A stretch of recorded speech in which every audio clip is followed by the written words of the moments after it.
राम एक पढ़ा लिखा अच्छे घर का लड़का था।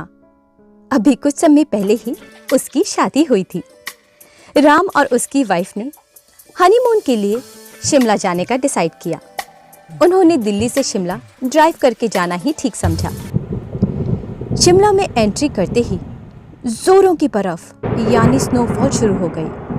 क्योंकि राम को स्नो में कार चलाने का एक्सपीरियंस नहीं था, तो उन्होंने अपने 5 स्टार होटल में जाने की बजाय रात वहीं पास में एक छोटे से होटल में बिताने का फैसला किया और सोचा सुबह किसी की मदद लेंगे या फिर टैक्सी से शिमला घूमेंगे।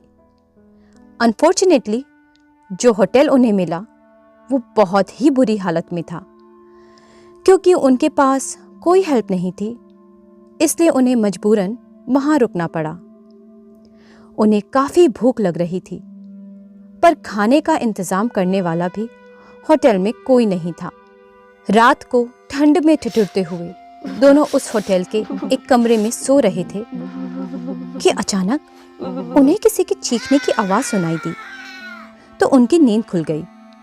बाहर जाकर उन्होंने देखा तो बहुत भीड़ लगी थी और सामने जमीन पर एक लड़की मरी पड़ी थी। ये देख वो लोग बहुत डर गए और अपने कमरे में भागकर वापस चले गए।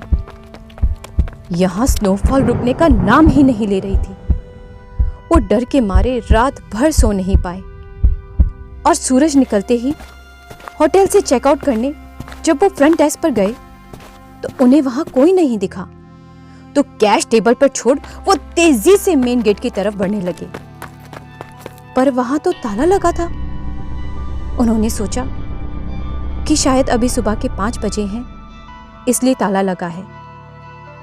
वो वापस अपने रूम पर चले गए और 7 बजे फिर नीचे आए और ताला देख जोर जोर से चिल्लाने लगे, कोई है, कोई है, कोई है।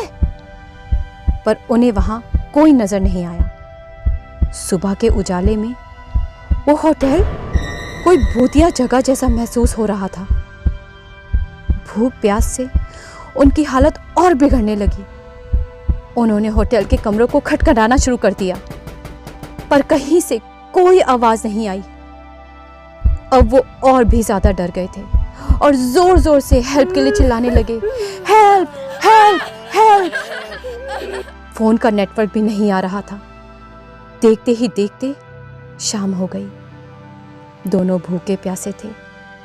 शरीर में कमजोरी की वजह से दोनों को नींद आ गई कि अचानक से उन्हें एक चीख सुनाई दी। उन्होंने कमरे से बाहर आकर देखा तो वही पिछली रात वाली लड़की वही जमीन पर मरी पड़ी हुई थी और लोगों की भीड़ वहां लगी थी। वो जोर जोर से हेल्प, हेल्प, हेल्प कह कहकर पागलों की तरह इधर से उधर भागने लगे और फिर हार थक के अपने कमरे में आकर सो गए। वो अब समझ गए थे कि अब वो यहां से कभी नहीं निकल पाएंगे। 7 दिन बीत गए। वो हर रात यही चीख सुनते और हर रात वही सब होते देखते। इस सब से थककर उन्होंने होटल की छत से छलांग लगा दी और मर गए। कुछ दिनों बाद वहां उस होटल में एक और नया कपल पहुंचता है और वो भी रोज राम और उसकी वाइफ को छत से छलांग लगाते और मरते हुए देखते थे। और वो दोनों भी जोर जोर से हेल्प, हेल्प, हेल्प चिल्लाते थे,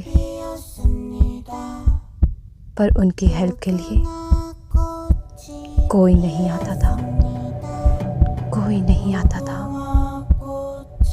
कोई नहीं आता था। तो दोस्तों, उम्मीद है आपको हमारी आज की कहानी Shimla don't call for help पसंद आई होगी। तो फिर दोस्तों मिलते हैं अगली कहानी के साथ। तब तक take care and bye bye.